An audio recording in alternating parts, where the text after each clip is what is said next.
Milton Rasheed Pickett, a community member who grew up in Mantua. My mother was 14 years old when she had me. She married my father when she was 15. My grandma was a big part of our life. We was living in the projects then. My father was killed when I was 3. Even though I was only 3, he was my hero. And after he passed, he still continued to be my hero. We moved out the projects when I was 5. That's when my stepfather came in my life. Then we moved with my grandma. I think this is the turning point in my life. This is where I really started being more in the streets. And I used to have these Spanish friends, and they used to show me so much. I used to go in their house and see their big brother had kilos of cocaine. And I didn't even know what cocaine was. I was 5, 6 years old, but they was laying a path for me. I was always really good in school. I got in a lot of fights because I didn't like bullies. Eventually, my grandma moved across the street from us, and that's when my stepfather started getting different. He would come in the house, and I'd be happy because I got A's and B's on the test, and he'd kick me or smack me and tell me if I tell my mom he's gonna kill her. This is when I started cutting up in school more, and I didn't want to do good because I didn't want to get beat. Eventually, we moved to a shelter, and he was still with us for a minute, but he left. And at that moment, it was like the best time in my life because he was gone. But I was getting deeper into the streets because now I was really being around real street people. And at this time, my mom was on drugs. And then my name started being in the streets. I was getting rolled on a lot. They kicked me out of the shelter because they said that I was running the gambling ring. And I think I was maybe 11 years old. I really wasn't running the gambling ring. I just knew how to shoot dice, and I was showing everybody else how to shoot dice. I literally was fighting every other day. My Uncle Roland was really trying to be a positive influence in our life. But the thing about his house is he had rats. Now, at this time, my mom had got the house in West Philly down the bottom. So when the rat jumped through the window, I was like, Mommy, I want to come home. When I got down the bottom, it was like really the first place that I had been where I could get a one-on-one fight. So it was like, y'all gonna fight me one-on-one? So it was like the perfect neighborhood for me. It was like, I'm finally home. People was really liking me, and got more and more into the streets. You know, we started doing little small time robberies. We used to go rob the food stamp dude and go into school, be giving out food stamps to everybody in school, or rob the tasty cake man and give tasty cakes out all in the school. It wasn't frowned upon to be a criminal when I was young. It was like, that's what you wanted to be. The best dudes in my neighborhood that used to really, really take care of the neighborhood and really, really look out for the neighborhoods, they was killers and robbers, and so these were the people that I looked up to, and they really gave me a foundation. Like, you look out for yours. And this is also something that my grandma taught me because she was like really one of the biggest gangsters that I ever been around. At this time, I don't even think that I knew that my dad was a criminal. I didn't even realize that I was doing the same thing that he was doing. I first started going to jail when I was 14. My friend's brother took some money out of the cash register at 7-Eleven, and we was in there stealing. And he didn't tell us that he took the money. So they locked us up for that. And it was such a shock for me because it was different back then when I was going to jail. Like, dudes was really getting raped, and you know what I'm saying? I'm seeing this, and it's like, now you gotta be a lion. You gotta be a wolf. You don't got no choice. A lot of times I really did feel bad about the things that I was doing, but I tried to justify it by, like, I go after rapists or people that done stuff to kids or women. So that was like my justification for doing stuff to them people.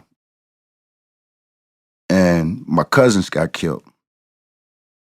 Whole lot of people in my family got killed during the 9 years, but when my cousins got killed, it just broke something in me because I wasn't able to be there for my family. And I think that was the first, well, that's not the moment that I changed, but that's the moment that made me want to change. Somebody asked me, do you still got the desire to rob? And I said, no. The question was, if you knew it was $1 million somewhere and you could take it easy with no consequences, would you take it? I said, yeah. They said, well, you ain't changed. And I thought about that for about a whole year. Won't anybody take $1 million if they see it sitting there? But see, that's me thinking that my thinking was regular thinking. A regular person ain't gonna put no gun in their hand and just take some money just because they could get away with it. So that's when I put in my mind that my whole frame of mind got to change. With me, it wasn't about people, places, and things because I was mostly the leader. I was mostly always the one on the front line. So it was about my thinking and what I had to do for me and my sons so they don't go down the path that I went through. Nobody believed that I was going to do it. Nobody. Nobody believed that I was going to change. The first time I went up for pre-release in jail, they denied me. And I thought that I was going to make it because I was really working on changing my life. Like, this was my mission to change my frame of thinking. I met the unit manager, Mark Jackson, and he said, I see something in you. He said, why should I agree to let you go? I said, because I'm a changed man. He said, you know what? I believe you and I know you're going to make it. It meant a lot because in prison, it's hard to find somebody to believe in you because you're just a number to them. You know, I was just DL2493 to most of the people in there. That gave me confidence. When I came home, I done everything that I could to not let him down. I came back to Philly and everything was good. Both of my sons ended up getting locked up while I was locked up. Marquand ended up doing 3 years. So when he came home, he was 18. He was just so smart and intelligent and mature, and he used to talk to me and I just used to talk to him, and it used to be so amazing that we was having these adult conversations. One day we got in an argument. I can't even quite remember what the argument was about, but we got in an argument. But I never got to talk to him after that. One night, I'm standing in front of the house and my mom come outside. And she said, baby, come here. She said, baby, they killed your baby. They take me to the hospital. They wouldn't let me see him because the cop said, he said that this evidence.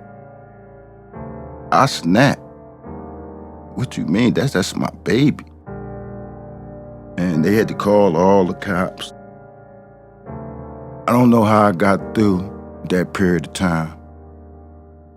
I mean, it's something that no parent should ever have to go through. And he didn't deserve that. He was at a water ice stand, and he got shot in his chest. It's just hurtful. It's just hurtful that somebody took my baby. And it's gang related. So the cops they wasn't doing much. We heard from the cops 2 times. That was something that really hurt me. My son's death changed me in ways that are unimaginable. At first, I dealt with it by drinking, hanging with the wrong people. I was really slipping back to the old shit. It was like I was numb to everything else. What helped me the most to get through it is family, love. I even went to a therapist that I still see to the day. I think in just me having a positive outlook on life. I mean, even though that happened, I know that I still got other sons. I got grandchildren, and I got a mom. I can't give up because I'm still important to some people. I like to think that my purpose in life is to enlighten the youth because I was them. I know what it feel like to think that what you doing is right because nobody's telling you that it's wrong. So then when you get caught up in the system ain't trying to hear that all you had to look up to was criminals and violence and drugs. That's not taken into consideration. And I just think that they need to see that. We don't want to be like that. If I would have had somebody that was really there from start to finish, like a man, because you need a man to lead a man. I just think these kids need that now because they're in a state of disarray. It's savage times right now. So I got shot. When I got shot, I was out with my son. My son had just got off of work. He was like, come on, Dad, let's go get a drink together. So we went down the bottom on Union Street where we go at. That's where it's safe at. That's the safe zone down the bottom. And some girl walks by and some guy tries to holler at her. But the girl keeps walking, so my son tried to holler at the girl and she stopped to talk to him. So the other guy got angry. So when I walk over, I'm like, yo, man, why you keep messing with my son? He says something nasty, something mean, and I just popped him. And as he was going down, I just seen the fire. And when I felt it, felt like my stomach was exploding. And I just couldn't believe that this dude shot me. When I was in the hospital, I was telling my son, take this stuff off me. I got to go get this boy. But as I was laying in the hospital, I thought about that conversation I had in the penitentiary. Like, if you seen that $1,000,000, would you take it? I have to apply that to the same situation. Although I'm not going to tell the cops who he is, and I know who he is, I'm not going to come after you because you're a baby and you deserve a chance. So I didn't press the issue. And everybody, to the day, everybody like, you ain't, no, I ain't dead. He ain't shoot my son. The number one thing, especially when you're my age, you got to recognize that they're kids and that they didn't have the proper upbringing. They think that's the way to go, straight to the gun. So when a person like me don't react and everybody is waiting for me to react and they say, she ain't go get the ball. If she ain't do nothing and he could still walk around the hood with his head up, then I ain't necessarily got to kill somebody for some words. I don't got to do nothing. Sometimes it's cool to let people go. You might change their life because I'm sure that everybody around him told him that boy, she gonna come get you. It's about peace because I didn't even want to kill him. I just wanted him to feel the pain that I felt. But then there's no peace in that. The only way you're gonna get a peace of mind is to find a way to let it go. And I'm not saying everybody's as strong as me to let something like that go. But if you find a way to let it go, you'll have peace with it because it's a choice that you made. I'm Rasheed, the one who transformed his life. Addressing Community Trauma, Real Stories from the Bottom to the Top project is produced by Mount Vernon Manor Community Development Corporation. the West Philadelphia Promise Zone, and the National Endowment for the Arts. Producer, Donna Griffin. Artistic direction, Taya Sepinuk. Police and trauma consultant, Altavis Love Craighead. Music, Brian Caselli Jordan and Nimrod Speaks. Audio engineering, Mike Moore at Lil Drummer Boy. Through storytelling, this project aims to highlight trauma as a public health issue ahead of encouraging participation in community-based emotional support programming to support healthier and safer neighborhoods. Special thanks to our police and community storytellers, Brian, Danielle, George, Rasheed, Rakia, Shantae, and Trey for courageously sharing their lived experiences.